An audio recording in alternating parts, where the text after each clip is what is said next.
বারিক বিশ্বাসের বাড়িতে টাকার পাহাড়। রাজারহাটে বারিকের বাড়িতে ইডি তল্লাশি। বারিকের বাড়ি থেকে উদ্ধার হয়েছে 20 লক্ষ টাকা। জ্যোতিপ্রিয় ঘনিষ্ঠের বাড়িতে ম্যারাথন তল্লাশি। বারিক বিশ্বাসের বাড়ি থেকে উদ্ধার হয়েছে 20 লক্ষ টাকা। রেশন দুর্নীতিতে ভোর থেকেই ইডি অভিযান চালায়। জ্যোতিপ্রিয় মল্লিক ঘনিষ্ঠ বারিক বিশ্বাসের রাজারহাটের দুটো ফ্ল্যাটে তল্লাশি চালানো হয়। বসিরহাটেও তার বাড়ি এবং রাইস মিলে হানা দেয় কেন্দ্রীয় তদন্তকারীরা।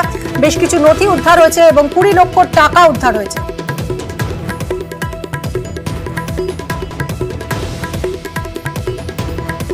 মোবাইল সিজ করা হয়। তদন্তে সহযোগিতা করা হচ্ছে বলে জানিয়েছেন আনিসুর রহমান।